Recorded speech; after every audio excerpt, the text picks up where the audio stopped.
My name is Patricia Robinson, and I was 29 years old when my boyfriend told me that people only invited me places because of him and that on my own, I was forgettable. He didn't shout it. He didn't say it in anger. That was the part that stayed with me the longest. The way he said it calmly, almost kindly, like he was offering a helpful truth. I'd been too naive to see for myself. We were sitting in the car after a dinner party, the city lights reflecting off the windshield, the air heavy with the kind of silence that only follows public embarrassment. He turned toward me in the parking lot and said it like a conclusion he'd reached a long time ago. Not an opinion, a fact. I didn't argue, I didn't cry, I just said good to know. I met Philip Gordon 2 years earlier when I was 27. Philip was magnetic in a way that filled rooms. He remembered names, dominated conversations effortlessly, and made people feel like something interesting was always happening around him. I was quieter. I listened more than I spoke. I preferred small dinners to crowded parties, depth over volume. For a while, we told ourselves we balanced each other. He brought me out into the world. I gave him somewhere steady to land. At least that's how the story went. Looking back, the imbalance didn't start suddenly. It crept in disguised as jokes. "Thank God I dragged you out tonight," he'd say, smiling. "You'd never leave the apartment otherwise. Or if I didn't introduce you, people wouldn't even know you were here." I laughed along because it felt easier than examining why those comments stung. I told myself he was teasing. I told myself I was lucky someone like him wanted me beside him. About 4 months before everything fell apart, the jokes sharpened. We were getting ready for one of his work events when he looked at me in the mirror and said, "Try to be more engaging tonight. I don't want people thinking I brought dead weight." He laughed afterward like that made it harmless. I nodded. I tried harder. I spoke more. I smiled wider. And still I could see it in his eyes when I fell short, that subtle disappointment like I was failing a role I never auditioned for. The breaking point came at a dinner, hosted by one of his closest friends. 8 couples. Expensive restaurant. Conversations built on promotions, vacations, and status. I listened. I asked questions. I didn't compete. Philip kept glancing at me, those looks that said, "Do something." On the drive home, he finally said what he'd been thinking all along. "People only invite you because of me," he said. "They don't actually want you there." The word forgettable landed like a quiet erasure. That night, I lay awake, replaying every social interaction of the past 2 years, wondering how long I'd been shrinking without noticing. By morning, I made a decision that felt small but carried more weight than anything I'd done in the relationship. If people only wanted me around because of Philip, then I would stop going anywhere with him. Let's see what happens. Philip had 3 events lined up that week. Normally, that wouldn't have registered as anything unusual. Our calendar was always full drinks dinners, birthdays, casual get-togethers that somehow required planning like small weddings. I usually went along without thinking. I'd show up, smile, listen, make mental notes about people's lives so I could ask the right follow-up questions the next time.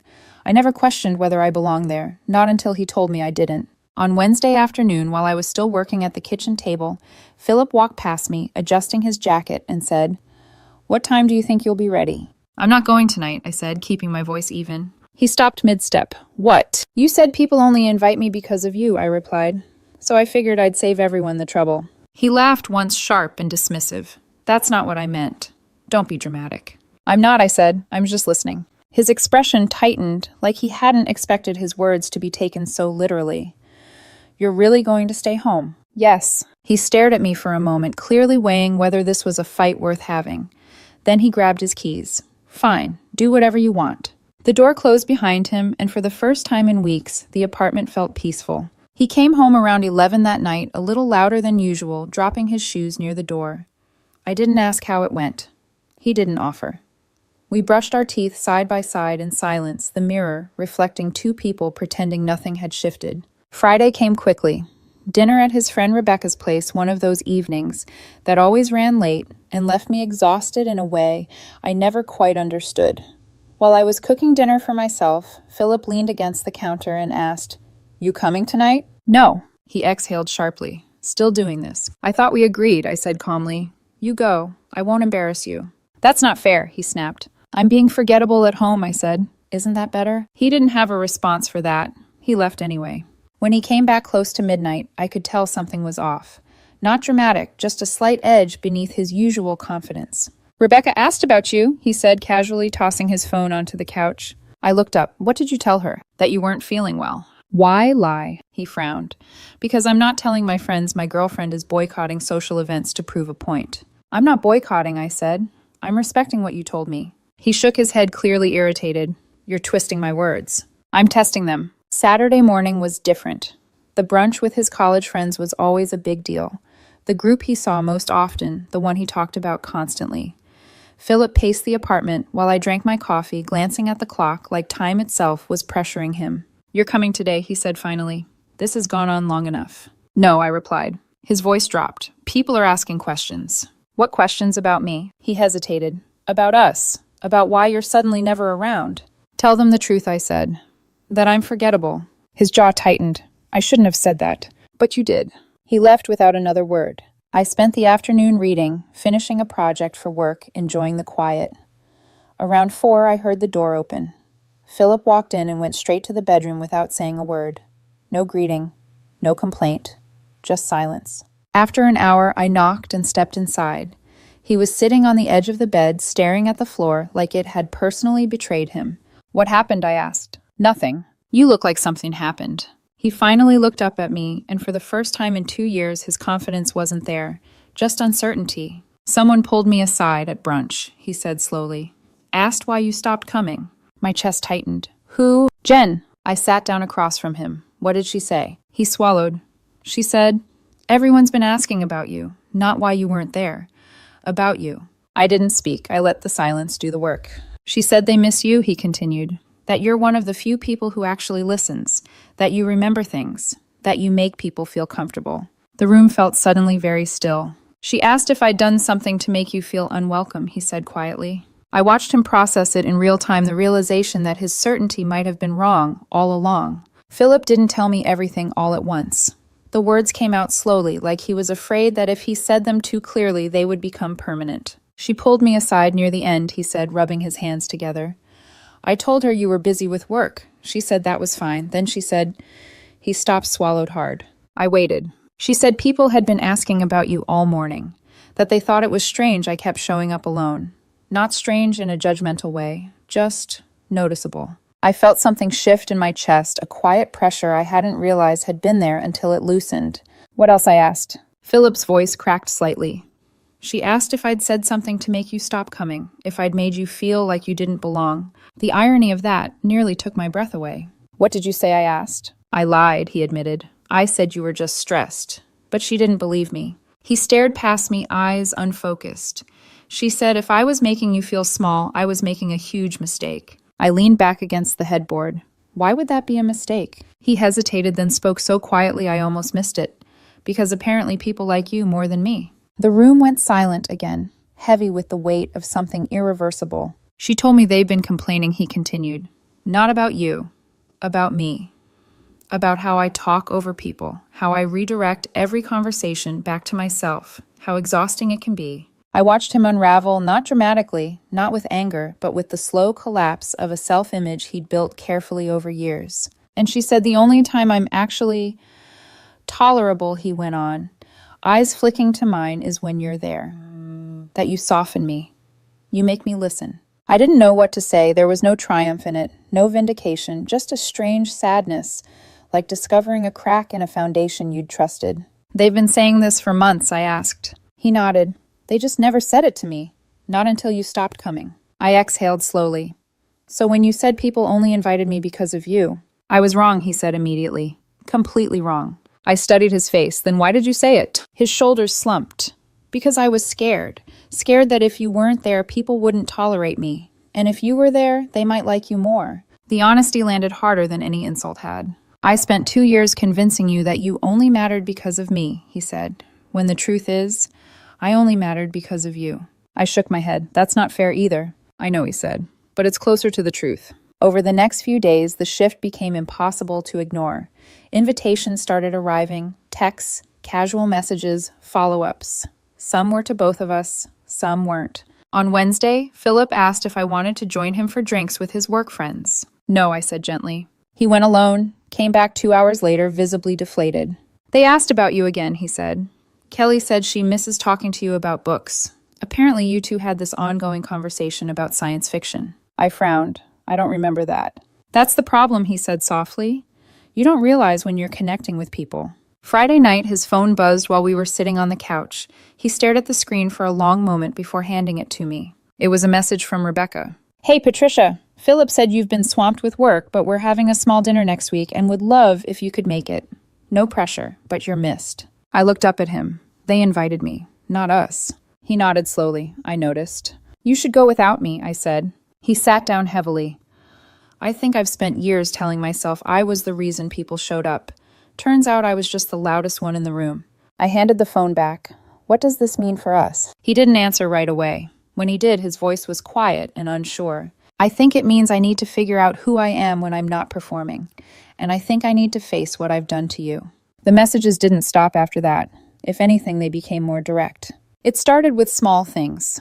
Someone asking if I'd finished the book Kelly recommended another person. Sending a meme that referenced a conversation I barely remembered having. Then came the invitations that didn't include Philip at all. A casual game night, a low-key dinner, a no pressure, but we thought of you text that made my throat tighten every time I read one. Philip watched all of this happen with a kind of stunned detachment, like he was witnessing someone else's life unfold inside his own apartment. One evening, he sat beside me on the couch and said, Jen sent me something today. I didn't look up from my laptop. What kind of something? A message, he said. Long. I closed my computer. Do you want me to read it? I think I need you to, he said and handed me his phone. It was brutal. Not cruel, just honest in a way that left no room for interpretation. Jen laid out months of observations, how Philip redirected conversations, how he dismissed other people's experiences as less impressive, how he seemed more interested in being admired than understood. And then came the line that made my chest ache. The only time you're actually bearable is when Patricia's there. She makes you listen.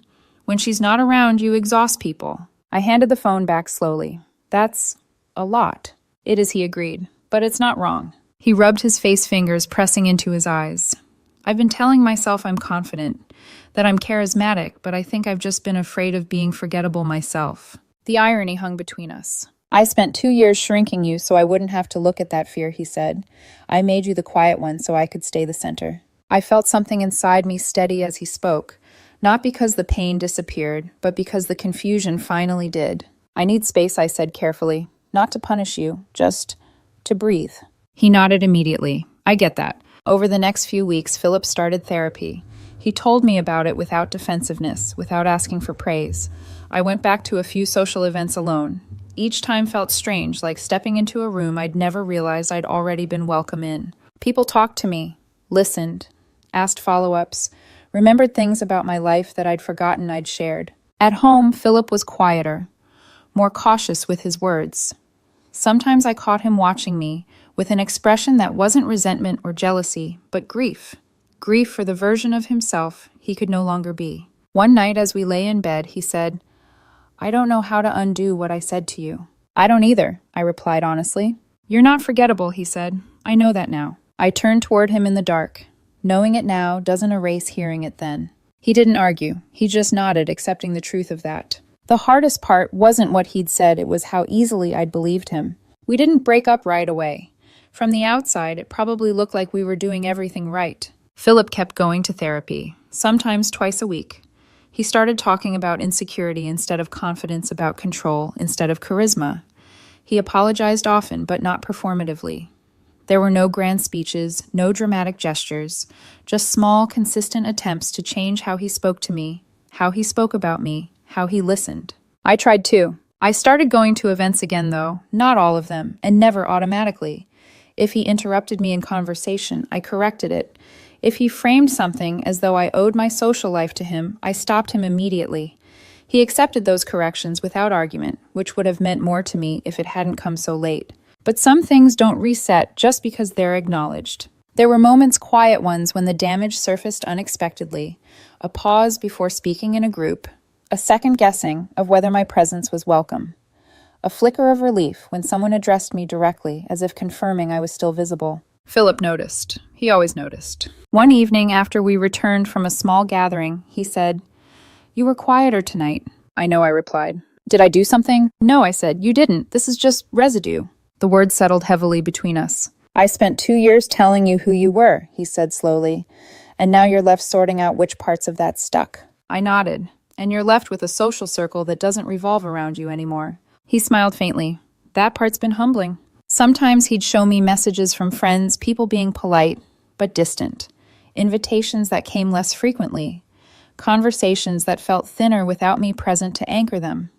He never blamed me for it, but I could see how deeply it unsettled him. And sometimes I'd get messages that made my chest tighten for a different reason. Patricia, we're doing a low-key dinner on Thursday if you're free. We miss your perspective. It's not the same when you're not there. Each one felt like confirmation and loss at the same time. 3 months after the brunch, we sat across from each other at the kitchen table, the evening light fading around us. I don't think we can undo this, Philip said quietly. I didn't pretend not to understand. I don't think we can either. He nodded, eyes glossy, but steady. I broke something in you. And I don't know how to live with knowing that. And I don't know how to build a future on top of something that taught me. I didn't matter, I said. There was no fight, no raised voices, just grief. We called off the engagement in March. The strangest part came after everything ended. I expected the silence, the awkward distancing, the way shared spaces usually fracture when a long relationship dissolves. Instead, my calendar filled in ways I hadn't anticipated. Rebecca still hosted dinners. Kelly invited me to her book club. A few of Philip's former coworkers organized game nights and made a point of telling me I was welcome separately, deliberately. No one framed it as choosing sides. They just kept showing up in my life, quietly reinforcing something I was still learning to accept. They weren't inviting me because of Philip. They were inviting me despite him. Philip moved to a different city 6 months later. A fresh start, he said. A chance to rebuild himself without the weight of the past. I believed him. I hoped the distance would give him clarity instead of resentment. He deserved growth, even if it couldn't happen beside me. As for me, I stayed. I learned that being memorable doesn't always look like commanding attention. Sometimes it looks like remembering someone's story when no one else does, like listening without waiting to speak, like making space instead of filling it. People didn't miss me because I was impressive. They missed me because I was present. Looking back, I don't feel vindicated.